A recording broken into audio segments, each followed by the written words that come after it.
I'd like to call the Crystal City Council meeting to order. Let's start with roll call, please. Councilmember Onessa Rosen. Here. Mayor Adams. Here. Councilmember Budashevsky. Here. Councilmember Cummings. Here. Councilmember Eidbo. Here. Councilmember Kamish. Here. Councilmember Kaiser. Here. We have a quorum. All right, let's rise for the Pledge of Allegiance. I pledge allegiance to the flag of the United States of America and to the republic for which it stands, one nation, under God, indivisible, with liberty and justice for all. All right, Council, we have an agenda before us. I am looking for a motion on that agenda. John? So moved. All right, looking for a second. Therese? I will second that. All right, all members in favor, please say aye. Aye. Opposed, say nay. Motion carries. We have an appearance with our Police Chief Revering, and she is going to present some Lifesaving Awards to some of our officers. So, Chief, take it away. Thank you, Mr. Mayor, members of the council. Again, I appreciate you allowing me to sit here before you. Well, I'm not sitting, I'm standing before you today to give our officers awards. And again, these will be 4 Lifesaving Awards. Last month, I believe you also saw 4 Lifesaving Awards, and I continue to be in awe of the great police work that our officers do.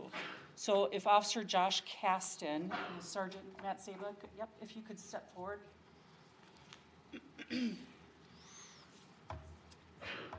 On August 16th, 2023, officers were dispatched to an overdose in the parking lot of a business. Officer Josh Caston and Sergeant Matt Saba arrived and located a 38-year-old male, unresponsive, not responsive to pain, having a weak pulse, shallow breathing, and constricted pupils. A companion of the male stated he had ingested 2 to 3 fentanyl pills. Officers administered 2 doses of Narcan, inserted an oral airway, and provided rescue breathing and oxygen to the male. After several minutes of emergency care and a second dose of Narcan, the male started to breathe on his own and regained consciousness. He was transported to the hospital for evaluation and stabilization. This award is presented to department personnel who save a human life in imminent danger of death through the application of medical efforts. Congratulations, Officer Josh Caston and Sergeant Matt Saba.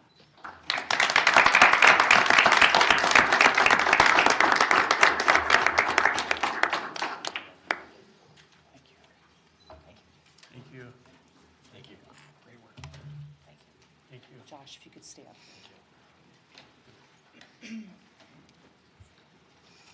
Officer Tim Simon.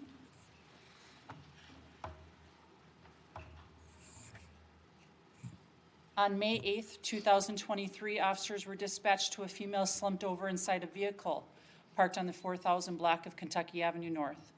Officers Josh Caston and Tim Simon arrived and located a 35-year-old female, unresponsive, not responsive to pain, and having constrictive pupils.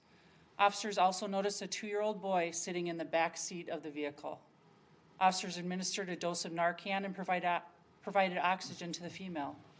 After administration of the Narcan and as officers were getting the female out of the vehicle, she regained consciousness.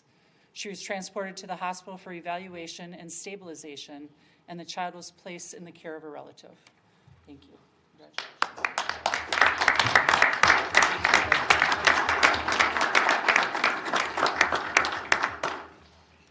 you. Great job. Great work. Great job. Thank you so much. Some of you could stay up here. And Officer Anna Futter could step up.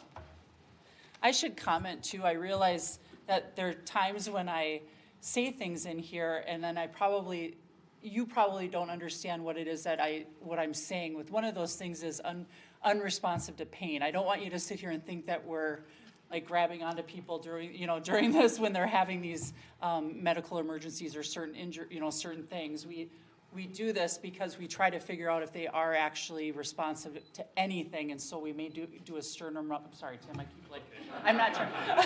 A sternum rub or something like that. So, okay, I will move on. On August 28th, 2023, officers were dispatched to an overdose in the 4800 block of Jersey Avenue North. Officers Tim Simon and Anna Futter arrived and located a 24-year-old female unconscious on the floor. Officers administered Narcan and provided rescue breathing and oxygen to the female. As officers and paramedics picked the female up to move her, she thankfully regained consciousness. She was transported to the hospital for evaluation and stabilization. Thank you for your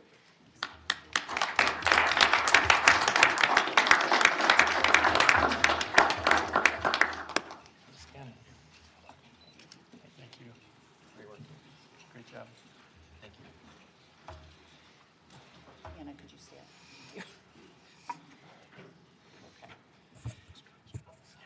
On August 17th, 2023, officers were dispatched to a residence where an individual had sent a picture of a rope to a friend with a statement that he was going to take his own life. Officers Anna Futter and Cole Horner arrived at the residence and tried to make contact with the individual. Officers went to check the detached garage and found it locked with no windows. They knocked on the door to attempt contact with anyone who may be inside, at which time they heard a thump hit the ground and they heard a thump that hit the ground and the large garage door from the inside. The officers forced entry into the garage and observed an adult male hanging from the garage rafters by a rope. The male was not able to breathe or speak, and his face was blue and purple in color. As officers ran to the male, he waved his arms at them, indicating to leave him alone. Officers cut the rope down and struggled against the male to gain control of him. Officers were able to get him calmed down, and after talking to him for some time, convinced him to walk into the ambulance where he was transported to the hospital for evaluation and treatment.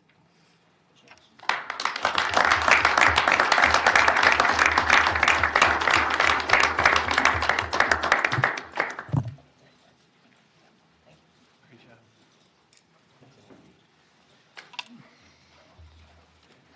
So again, Mayor and members of the council, as you hear these stories, obviously we don't bring them to you other than to say we are absolutely proud and in awe of the good work that these police officers do every single day. I share this with you because, as you know, these are hard calls for them to go on. These are calls that nobody wants to go on, and most certainly, but these folks do it every single day because they are here and dedicated to the badge that they wear and the people that they serve.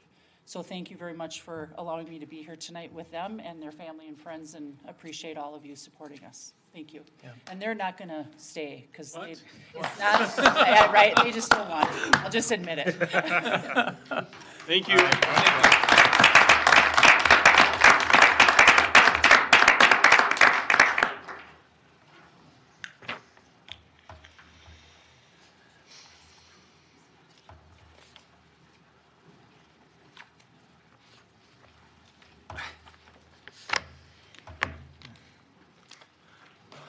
I'm just dumbfounded. The conversations we're having and the cultural shift that we've seen is so obvious in this chambers.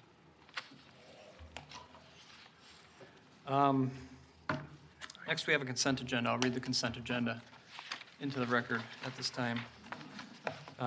Approval of the minutes from the following meetings: the City Council work session from February 20th, 2024, and the council meeting from that same date. Approval of the list of license applications submitted by the city clerk to the city council that is on file in her office. Adoption of a resolution accepting donations. Adoption of a resolution authorizing a playground grant application for Hennepin County Youth Activities grant to assist in replacing the play area at Twin Oaks Park. That is our consent agenda. Looking for a motion on that. Tracy? I will make a motion to approve the consent agenda. All right, thank you. Looking for a second. Go ahead, John. I second that motion. All right, all members in favor, please say aye. Aye. Opposed, say nay. Motion carries.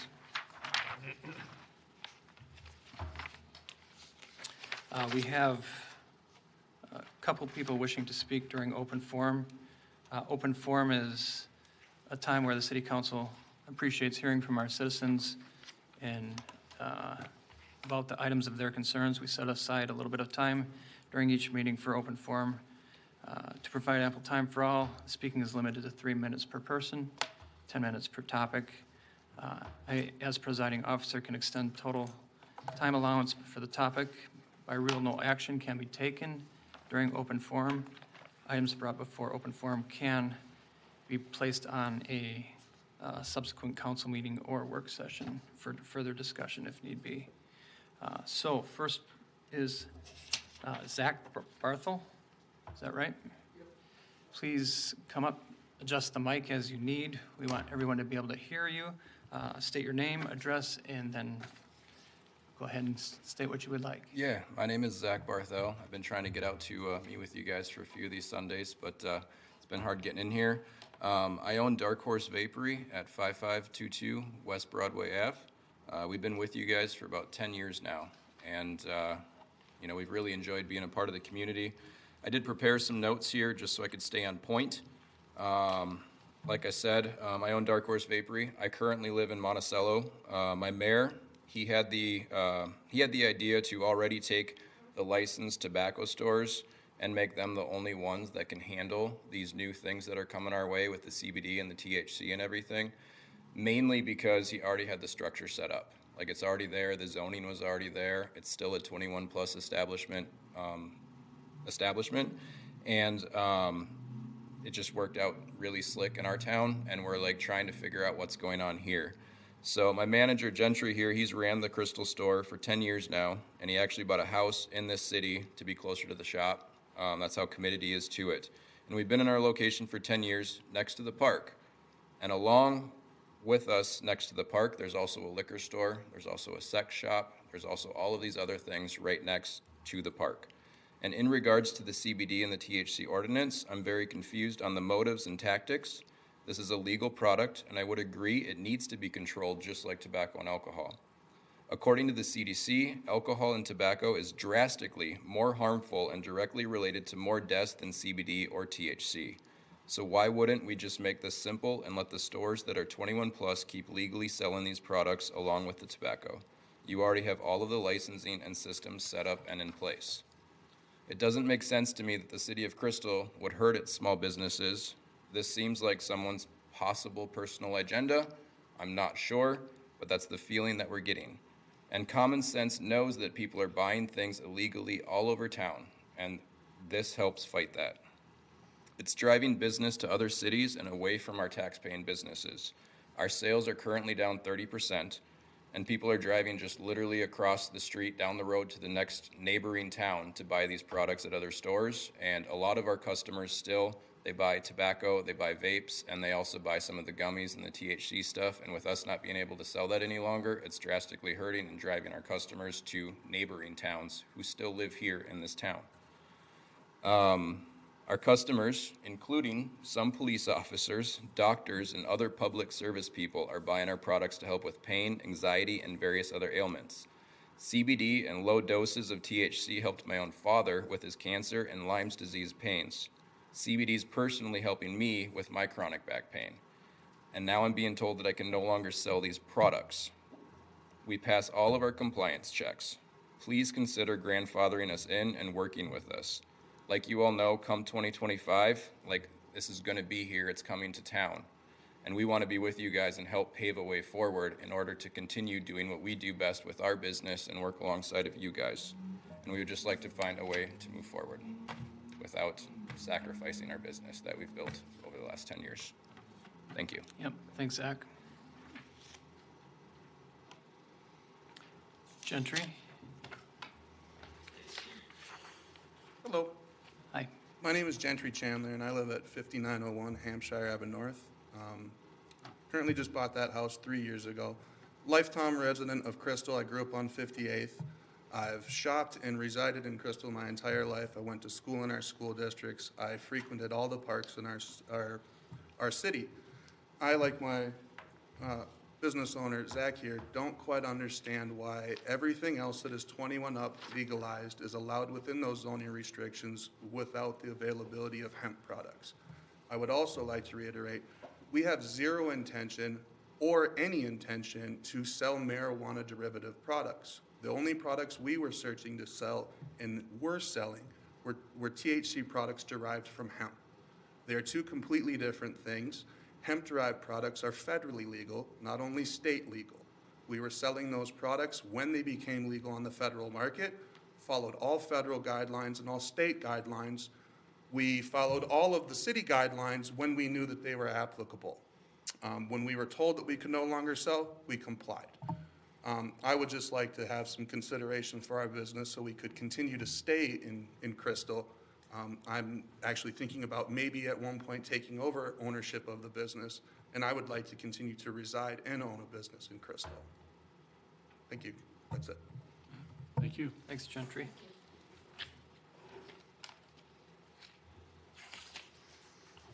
Is there anybody else wishing to speak during open forum?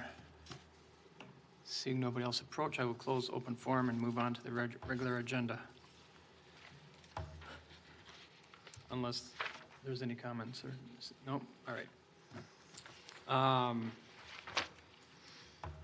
First item is $25,000 expenditures. I'll read those into the record at this time. For Health Partners for March health insurance premiums, $140,084. IRS electronic payments for federal FICA withholding taxes for pay date 2/16/2024 is $470. Min para for the employee and city required contributions for pay date 2/16/2024 is $72,719. Center for Energy Environment for Home Improvement Loan Grant Program, $33,496. League of Minnesota Cities for property casualty insurance for quarter 1, 2024 is $67,363. McDowell Company for the new public safety building project cost, $31,162. Met Council for wastewater services for March, $143,220. West Metro Fire Rescue District February contributions for West Metro Fire is $136,218. Golden Valley Joint Water Commission for the 2023 adjustment billing based on actual is $86,108. Hunt Electric for generator replacement on the north and south fire station, $27,840. League of Minnesota Cities for workers' compensations for quarter 2, 2024 is $67,356. Same payee, property casualty insurance for quarter 2, $67,356. Met Council Environmental Services for SAC payments for February 2024 is $27,061. U.S. Aquatics for pool improvements project payment number 2, I believe, is $118,035. IRS for electronic funds, federal and FICA withholding taxes for pay date 3/1/2024 is $68,985.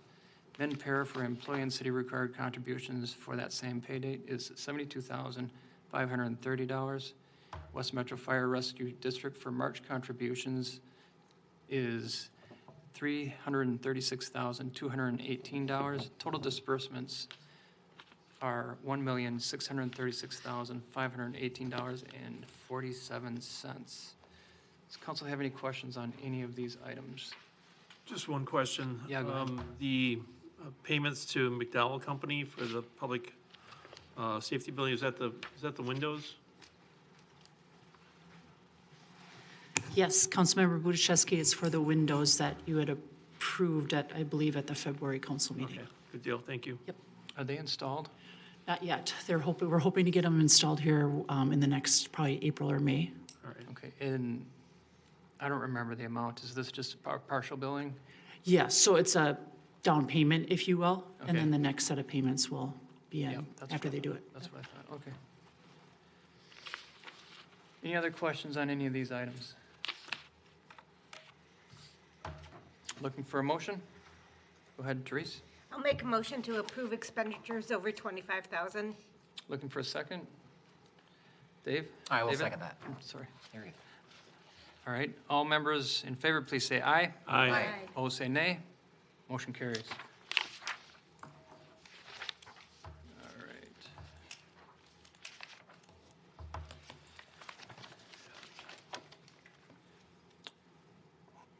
All right. Item 2 is, we're going to talk about zoning for the airport with Joint Powers Airport Zoning Ordinance. We have our Community Development Director here, John Sutter, to address the council. All right, thank you, Mayor Adams, council members. So this should be pretty short because I think we've talked about it before within the last couple of months, but basically you have already added this ordinance as an appendix to your city code, but we now need to formally adopt the airport zones into or onto the zoning map. So that's what tonight's action before you is simply to add the airport zones to the zoning map. And this is basically, this is the zoning map, an excerpt of it, and you can see the two zones. Zone 1 isn't really shown on here because it's the gray. Basically, the airport property is Zone 1. Zone 2 is the area within the red border, and that is primarily height restrictions. And then the airspace zoning limits are the purple line, and that deals more with interference with aircraft or communications and is really, I'd say both of them don't have a significant impact on the vast majority of Crystal properties, but the area between the red and the purple lines, I would say, has almost no impact on Crystal properties. So the Planning Commission held a public hearing on this last week, and they unanimously recommended approval of the amended zoning map. We didn't get any comments from the public at the hearing or prior to it in writing or anything. So we are asking tonight that you approve first reading of the proposed amendment to the zoning map. All right. Thank you, John. Any questions on this one? Seeing none, looking for a motion. Forrest? I can move it? Oh, my gosh. Oh, I guess I'll jump on it then. John, go ahead. I make a motion to an ordinance amending the official zoning map to add the airport safety zones. All right, looking for a second. Go ahead, Taji. I'll second that. All right. All members in favor, please say aye. Aye. Opposed, say nay. Motion carries. All right. So next, This is your baby. we got some plans and specifications for some bids for North Lions Park and Valley Park Place. We have our recreation director here. Sorry, Mr. Mayor, we need 6.2 or 6.3, excuse me. Oh, I flipped prematurely. I apologize. Yep. Why don't you, John Sutter, why don't you go ahead with this one? This will be fast, though. So, Thank you. I think. So you may recall that the vacant property of 5208 Hanson Court, that about a year ago, you approved site and building plans for a multi-tenant, a small but multi-tenant light industrial office warehouse building. The owner, who also owns Farr Plumbing, was going to use part of the building for their business, and they were going to lease out the other tenant spaces.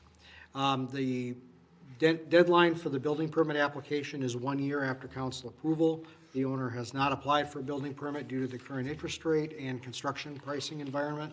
However, without this 1 year extension that's before you tonight, the council's approval will expire on Thursday, and they would have to completely resubmit the whole site plan and building plan package. So the owner is requesting a deadline extension to March 21st of 2025, so 1 more year. So here are some illustrations just to jog everybody's memory about where it is and what it is. Now, after the council packet was complete, so Thursday evening last week, we saw that the property, or actually it was the next day, but it had been listed for sale Thursday evening, literally hours after we finalized the council packet. We contacted the owner the next day, last Friday, and he confirmed that it was because they had purchased another business elsewhere in another city, another plumbing business, and that was going to be the home base for their plumbing business. So they don't need this site for their business. Now, staff still recommends that you approve the extension for the following reasons. If the property does sell, the council's site plan approval does run with the property, so the new owner can go ahead and build exactly what you already approved, as long as it is what you already approved. The other option is, if the property doesn't sell, the owner has said he still intends to build this, and then he would lease all of the spaces instead of just part of the building would be leased. But I think from staff's point of view, either way, this proposed building would definitely improve a long neglected property and provide space for small businesses to start and grow in Crystal. This is exactly the kind of small scale job creating space that there is frankly a shortage of. And it's a great use for that long vacant neglected property. And so frankly, we don't think we'd get much of a better proposal than this proposal. So why not give it another year, and hopefully it will get built one way or the other. We just don't see an upside to denying the extension, frankly. So Makes sense. that concludes my report on this, but we are asking that you, just a simple motion is sufficient to approve the one-year extension of the site and building plan deadline. Okay, thanks, John. Any other questions for John? Seeing none, looking for a motion? John? Make a motion to approve a one-year extension of the site and building plan approval for construction of an office warehouse at 5208 Hanson Court. And I think Tracy's going to second that, right? Yeah, she sure is. I will second gladly. All right. All members in favor, please say aye. Aye. Opposed, say nay. Motion carries. And John is here to talk about North Lions Park and Valley Park Place. Welcome, John. Good evening, Mr. Mayor, council members. Yes, I'm here tonight for Valley Place Park and North Lions Park. We have some exciting park projects coming up this year. The two projects, both of them are largely paving projects. The pavement in both locations is in poor condition. Both projects were referenced in the Park and Recreation System Master Plan, and both projects are included in the 2024 Capital Improvement Plan. The Park and Recreation Commission has reviewed plans each month as they were developed. I should point out the plans concepts have been online all winter, and some of these we did have at events like Winterfest as well to get engage some public comments.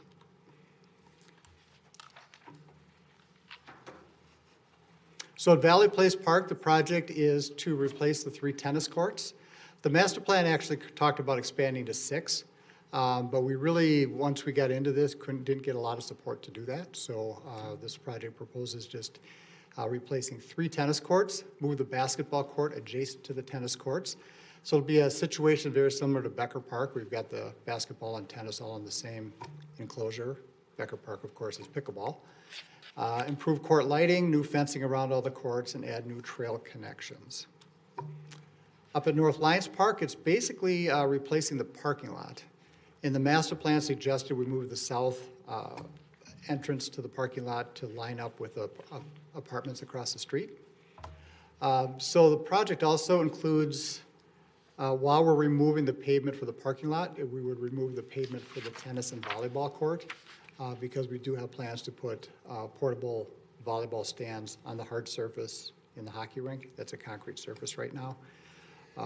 So we would retain having volleyball there, but we would remove the old rundown courts that are there. And then while the parking lot is gone, you may recall the master plan calls for taking that baseball field that's there and converting it into a soccer field. So we're thinking this might be a good year to explore that a little bit further. Right now, the baseball field gets rented 1 time a year. We have a soccer field at Forest School that's rented 6 times a year, and we have a waiting list.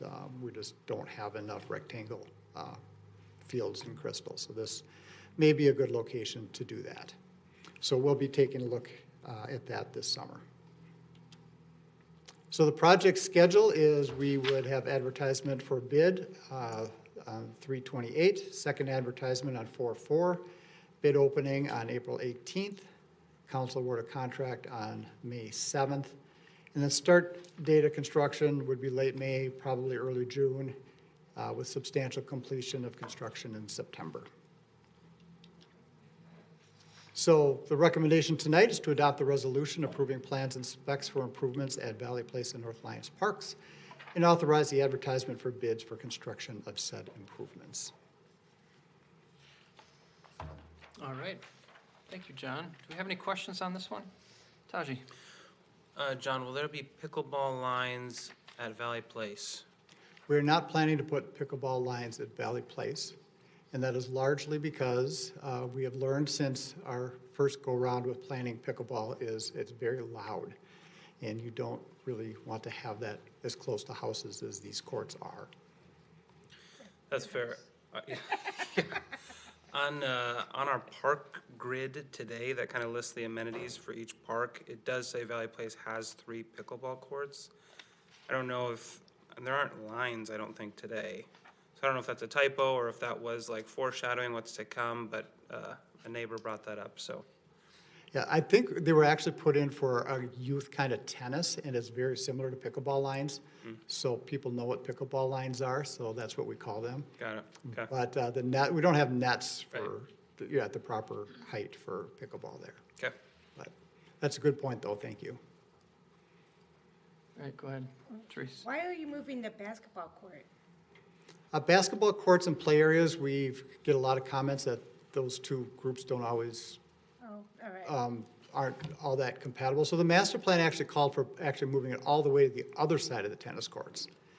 And then since we did the master plan, I've talked to quite a few of the neighbors out there, and they've said, we really don't want the basketball court right across the street from their houses. So we thought this was a good compromise, move it away from the playground, don't put it so far as it's right across from the neighbors either. Okay, thank you. And I think what'll be nice is that there'll be lights. Will the lights be on the outside of the, like on the basketball court as well?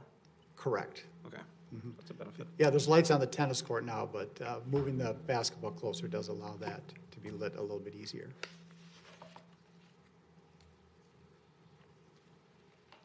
All right, any more questions? Looking for a motion on this one? Go ahead, David. I make a motion approving the plans and specifications and advertisement for bids for improvements in Valley Place and North Lions Parks. All right, thank you. Looking for a second, Taji? I'd like to second that. All right, all members in favor, please say aye. Aye. Opposed, say nay. Motion carries. Thank you, John, and we have south parking lot for the community center to talk about next. All right.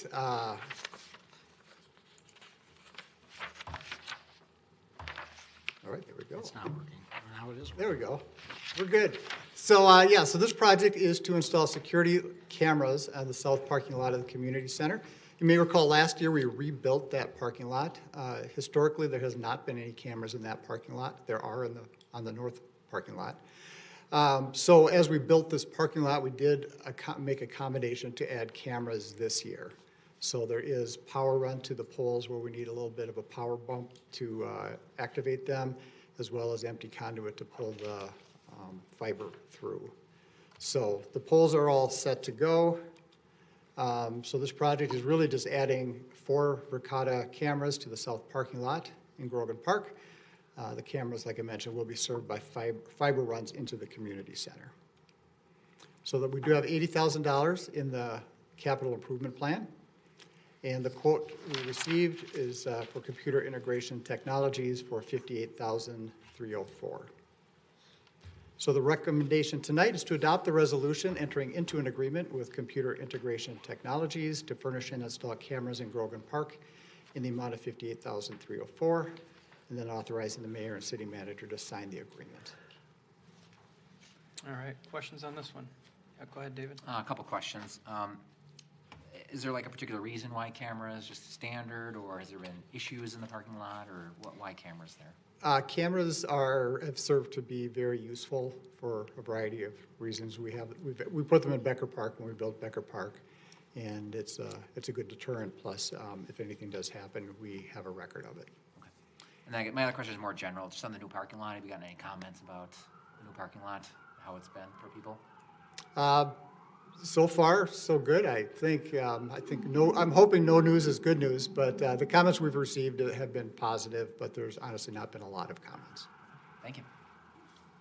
You know, I think in that space, not getting comments is a very positive thing, because we used to get a lot of negative comments in that space with the handicap spaces being too far away from the door. So, yeah, I think it's a huge improvement. Consider this your first comment. I think it's great. Also, the turn lane heading south, having that extra turn lane is awesome too. So, yeah, I love it. Thank you. All right. Taji. I assume professionals like identify these 4 spots as like this is what we need to actually cover the ground we want to look at, so I'll just leave with that, but like, have we considered just putting 2 in the middle versus having 4 on the perimeter? We had this discussion with our camera people and Matt for our IT administrator back when we were laying out the parking lot and putting all the pipes in the ground. And yeah, those locations were determined to be the locations. Okay. Especially the 2 on the building side, it's close to the entrance to the Little League, and then the one, the northwest one is really, that's got the entrance to the building and the entrance of the driveway, so. Yeah, I guess I'd wonder, do we need the one on the bottom left? These seem like very expensive cameras, and so I'm just, if there's a way that, we could still accomplish what we need, with one less or something, but. Yeah, the idea is to get good coverage, so I know on the north side, we do have them on the skate park side and on the pool side, so they're mostly on the perimeter. And so this more or less, mirrors that. Okay. And that's where the conduits are run right now. So we've already prepped for this to happen? Correct. Okay.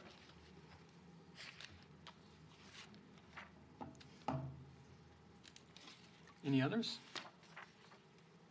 All right. How about a motion on this item? John? Go ahead.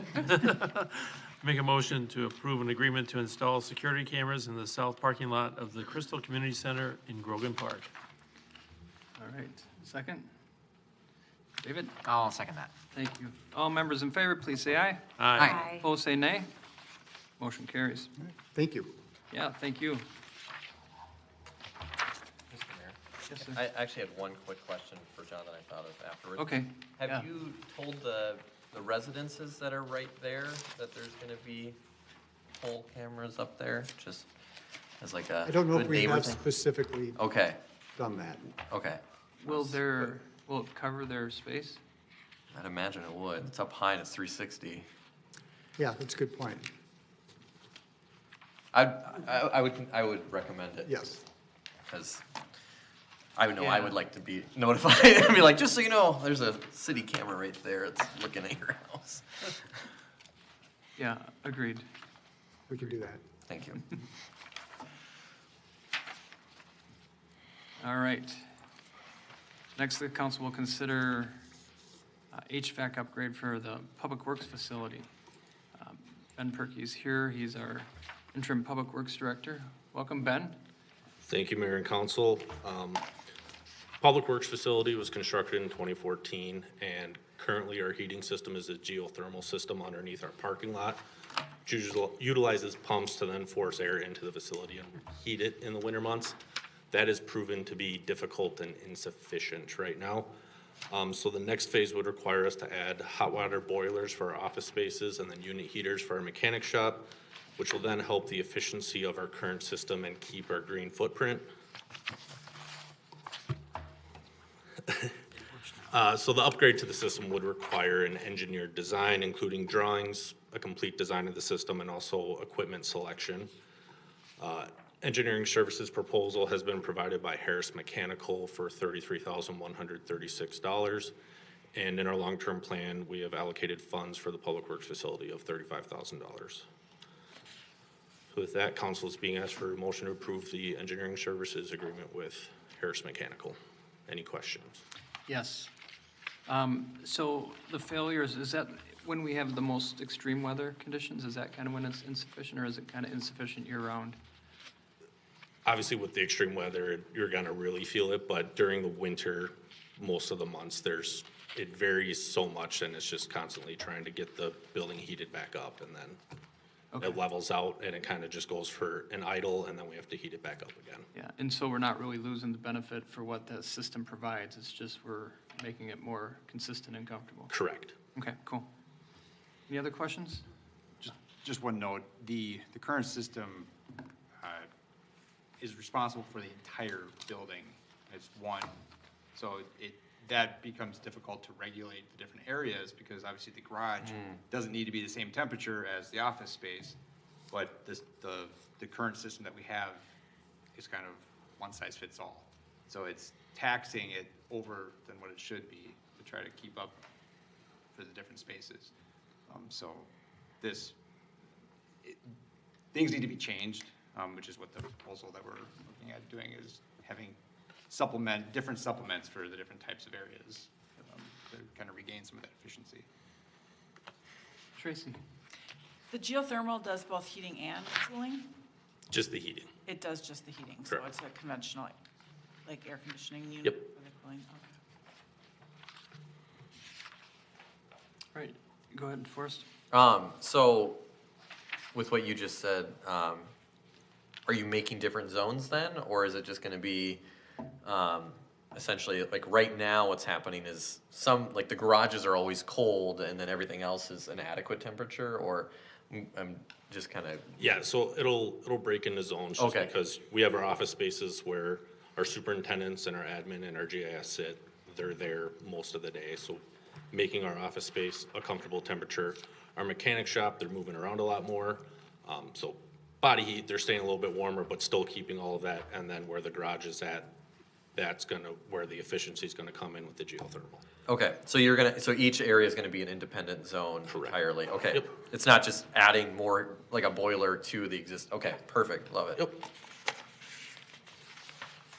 All right. No further questions? Seeing none. Motion. Is that David? Your pen is sticking straight up. You know, I'll go for it. All right, let's do it. So I make a motion authorizing contract for engineering and design services for HVAC upgrades for the Crystal Public Works facility. Awesome, thank you. Looking for a second. Therese? I'll second that. All right, all members in favor, please say aye. Aye. Opposed, say nay. Motion carries. Thank you, Ben. We do have some announcements. I'll read those at this time.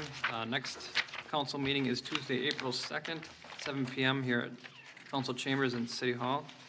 There will be a ribbon cutting at 111 Willow Bend on Saturday, April 13th at 11 AM to celebrate opening of a new Crystal business, Hope Liquor. Crystal Police Department open house is Saturday, April 27th from 10 AM to 1 PM. That's at our police department. Council and the city council meetings and work sessions are open to the public. Current and previous meetings are available on our website at crystalmn.gov for your viewing and listening pleasure. Also, we wanted to talk a little bit about our garbage pickup in April, starts what, April 1st? And depending on the zone, it goes through till the 11th. So that is our pickup. There are some new rules this year as to how much furniture or how many appliances you put out. Yes, there is. I'm just as disappointed as you are. So make sure you take a look at what's accepted and clean out your spaces as need be. Any other announcements good for the council or city? Yeah, Therese? Rockford Road Library is opening, and there's an open house on April 13th. I don't know, 10 to 1 or something. So it's been closed for about a year and a half, so this is kind of exciting. Yeah, awesome. Thank you for that. Anything else? Yeah, Make a motion to adjourn? okay, that's not an announcement. Looking for a second. Tracy? I will second that. There you go. All members in favor, please say aye. Aye. Opposed, say nay. We are adjourned. See you next month.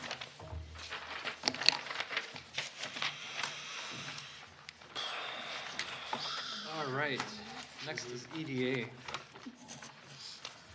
No, work session, are we gonna continue that, or what? After the EDA. Oh, after.